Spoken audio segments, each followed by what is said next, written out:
สบายดีวันนี้มาเจอกันอีกแล้วเนาะจากที่ห่างหายกันไปโดนเพราะว่าอันกระเพาะขึ้นฮะวันนี้จะพาไปกินหอยแครง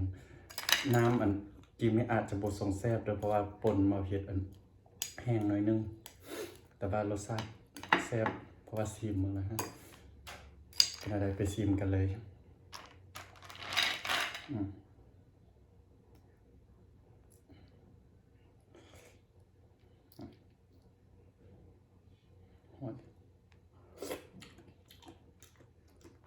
มื้อนี้บ่มีไมค์ใส่เนาะอาจบ่ได้ยินเสียงดี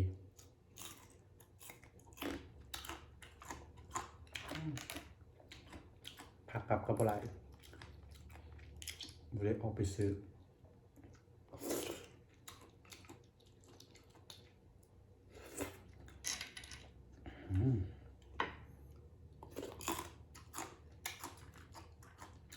นี่ก็เริ่มสั่งใส่ตู้เย็นไว้เมื่อวานซื้อเนี่ยรอบสุดท้ายมันชอบปูนเพราะว่าได้กินมันทั่วปูมันก็ไปหลายเดือนแล้ว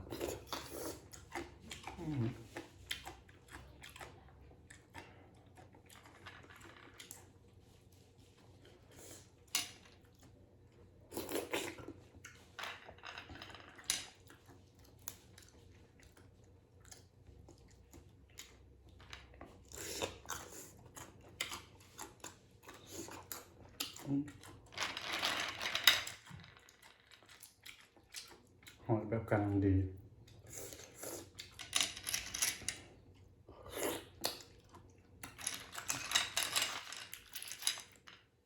เปลือกมันเอาไว้นี่เลย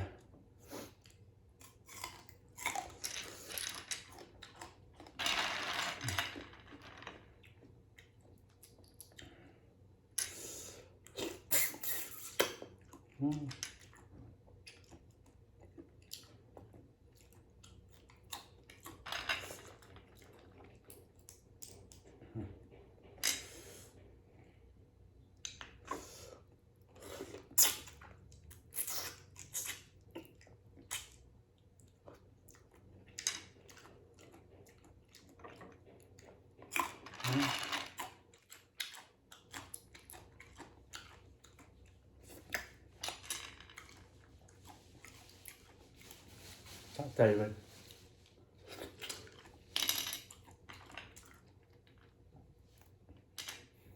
หมากอันนี้จะเด็ดไว้แต่เมื่อวานเนี่ยแห้ว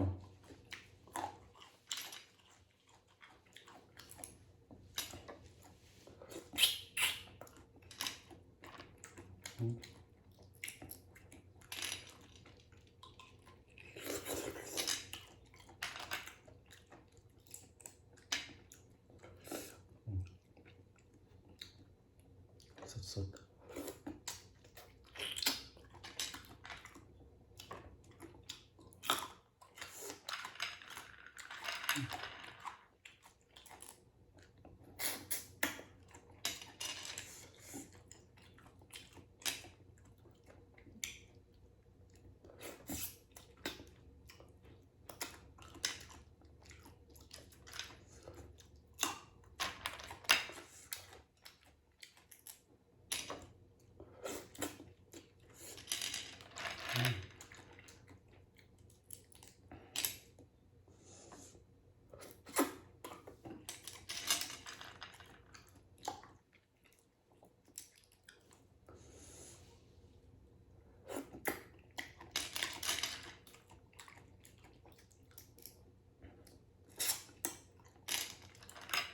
เป็นคนมักหอยแครง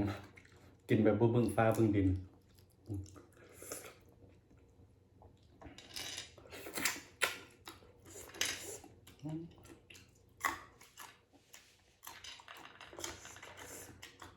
เสียดายมีผักกลับเนาะ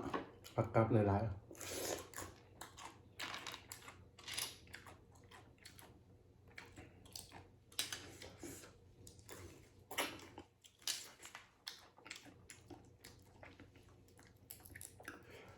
เมื่อวานไปอันซุปเปอร์มาร์เก็ตมาแต่ว่า ซื้อแต่ผักผักโหมผักปังนะว่าจะให้จุ่มจีนกินเมื่อนี้ได้อันนี้มา ก็เลยว่าเฮ็ดคลิปคนนี้มันไหม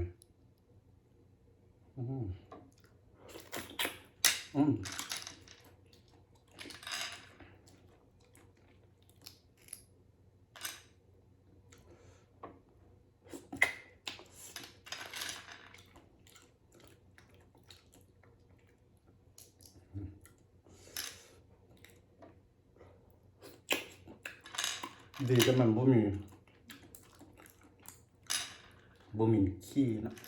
บ่มีขี้ตมหลายบางตัวก็มีน้อยนึงเบิ่งเอาปกติค่ะมัน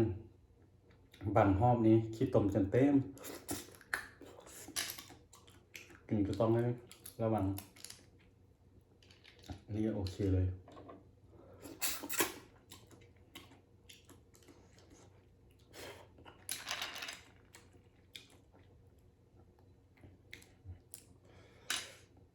น้ำจิ้มนี่รสชาติกำลังดี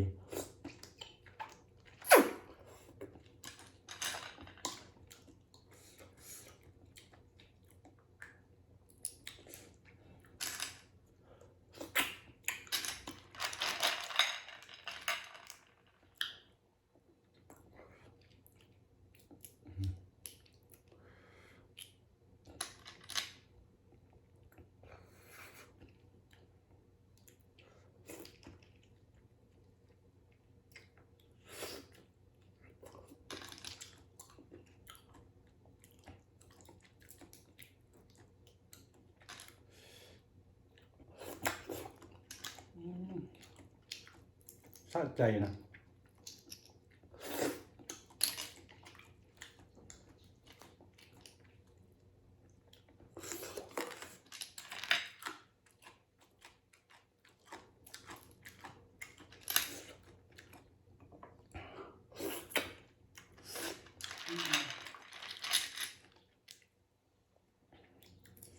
เปลือกหอยเริ่มปนกันละ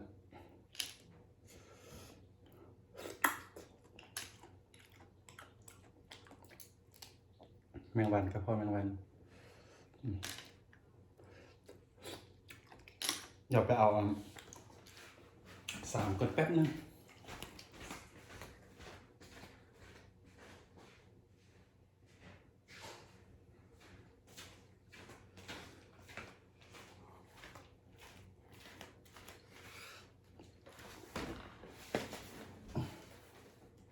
มี3ใส่แล้วเป็น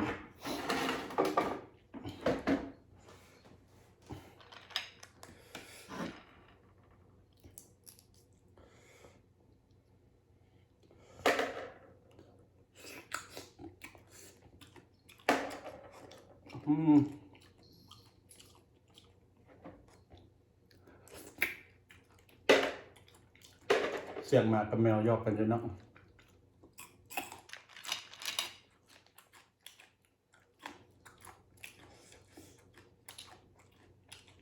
เสียงดังกัด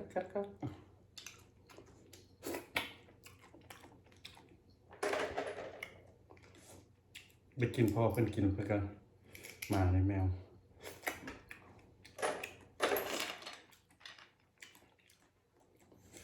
พอต้องมีกลิ่นหอมในนึงละแม่นมาแล้ว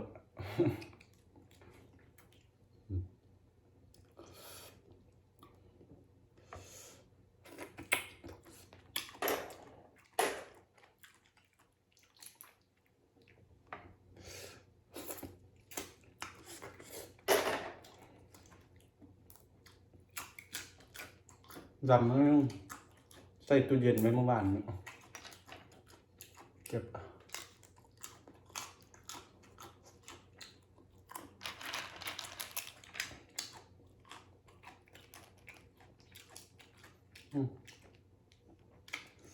บางความมีน้ำของมัน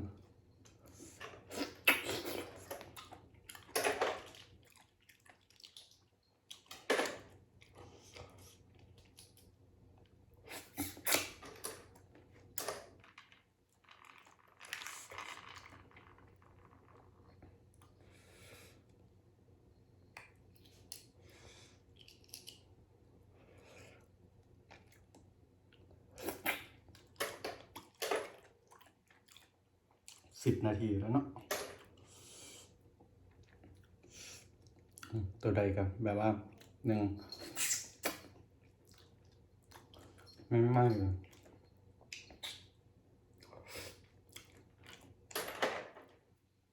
สั่งมาเมื่อวานนี้ตอนแรงเขาจะเอามาส่งประมาณกับฮอด9 โมงแรง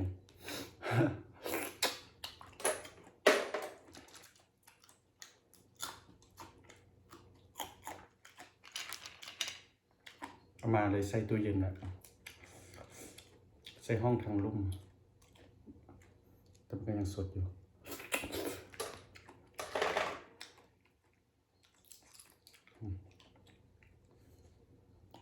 มีความมีเลือดเข้ามา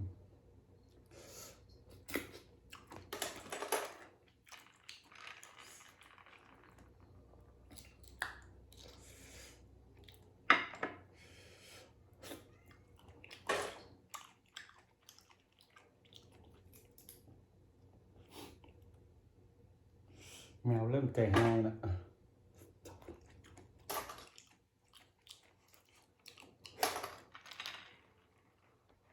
เพราะว่าหมาฮะนะมักคาบคอมาแล้วแล่นมาดูมั้ยน้ำแบบน้ำย้อยสะใจกินมันนี่เป็นบางห้อมาสั่งมาแบบมันบดสด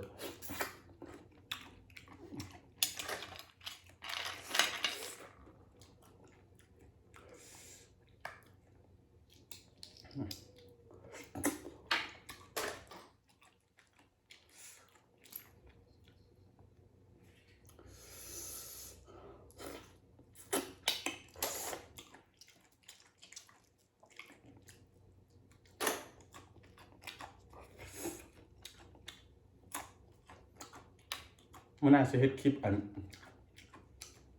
ผ่าเก็บมากอันนี้บ้ามักใส่ท่อปูเริ่มห้อยอ่ะก็มักใส่กันมักใส่ได้กินอยู่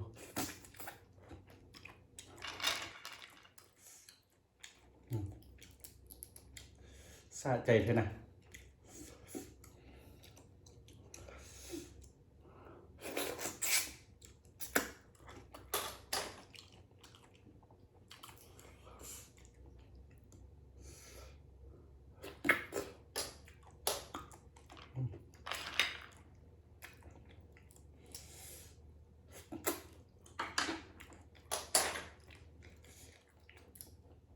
ตัวไหนก็สดสะใจ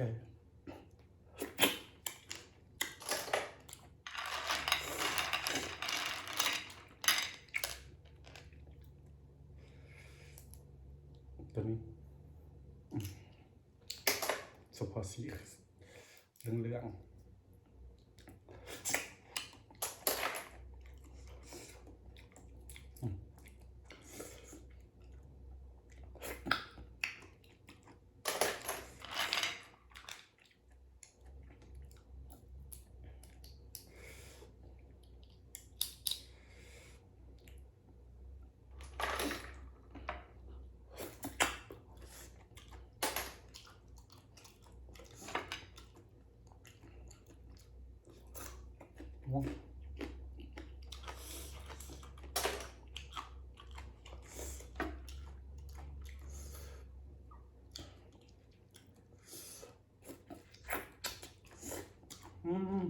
สะใจ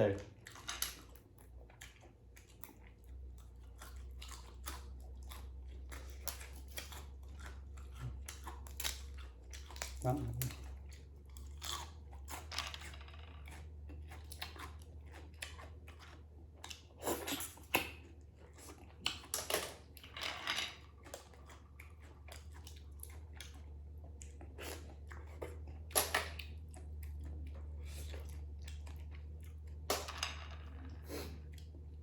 15 นาทีละ